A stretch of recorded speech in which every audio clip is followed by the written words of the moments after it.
Ce jour-là, le monde entier est frappé de stupeur. Le président des États-Unis est assassiné à Dallas avec ce fusil à verrou qui appartient à cet homme. Il s'appelle Oswald et c'est officiellement le seul et unique assassin de John Fitzgerald Kennedy.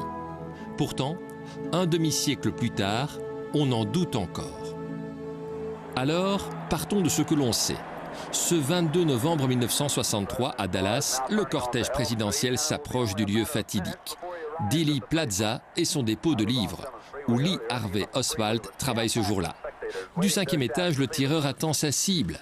L'événement reste à jamais gravé dans la mémoire grâce à ce film d'un cinéaste amateur. Dans un premier temps, Kennedy porte ses mains à la gorge. Assis devant lui, le gouverneur du Texas est également touché. Ensuite, c'est le coup fatidique qui fait littéralement exploser la tête du président. Le tout prend 5 à 6 secondes. Mais comment et pourquoi la police va-t-elle arrêter Lee Harvey Oswald? Des témoins désignent le dépôt de livres. Un policier s'y engouffre, suivi du directeur du dépôt, et tombe au premier étage sur Oswald en train de se servir tranquillement un Coca-Cola. Pendant que la police inspecte le bâtiment, Oswald s'en va, il rentre chez lui, en repart aussitôt armé d'un revolver. C'est avec ce revolver qu'il va tuer un policier, J.D. Tippit.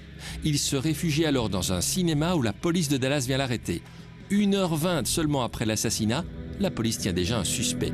Mais suspect de quoi au fond? D'avoir tué un agent de police ou le président? Did you kill the president? No, I've not been charged with that. In fact, nobody has said that to me yet. Il ne semble pas au courant, mais il est bel et bien inculpé d'avoir tué JFK. Le procès n'aura jamais lieu car 2 jours plus tard, il est à son tour assassiné dans les locaux de la police de Dallas. Le tueur s'appelle Jack Ruby. Il explique avoir voulu venger le président. Mais à l'heure actuelle, on ignore toujours comment ce tenancier de boîte de nuit, qui a quelques liens avec la mafia, est entré dans les locaux de la police. Il faut pourtant expliquer à l'Amérique et au monde qui a tué le président et comment. C'est la tâche de la commission Warren. Après 10 mois d'enquête, elle livre sa vérité. Oswald a agi seul. Il a tiré 3 balles en manquant une fois sa cible. Ça c'est sûr, puisqu'ici, près du pont, cet homme-ci a été légèrement blessé par ricochet sur le trottoir. Pendant le second, le 3e tir, parce que j'ai entendu 3 coups de feu, il y a quelque chose qui m'a touché le visage. Dès lors, la commission Warren va expliquer les blessures au cou de Kennedy ainsi qu'au dos, au poignet et à la cuisse du gouverneur du Texas avec une seule balle. C'est la théorie de la balle unique. Ceux qui n'y croient pas parlent de balle magique.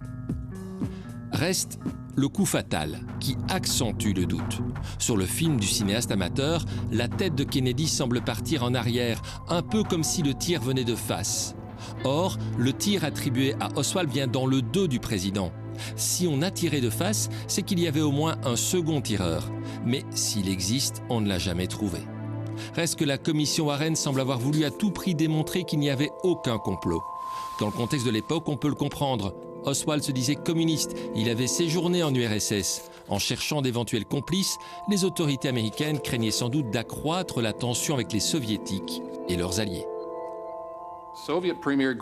Mikhail Gorbatchev a dit au KGB, on n'avait pas la moindre idée de ce qui s'était passé, mais on était certain d'une chose. Vous, les Américains, vous n'alliez jamais croire qu'on n'était pas impliqués là-dedans.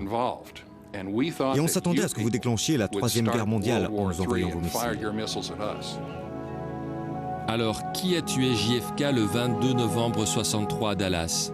Rien ne prouve de manière irréfutable la culpabilité d'Oswald.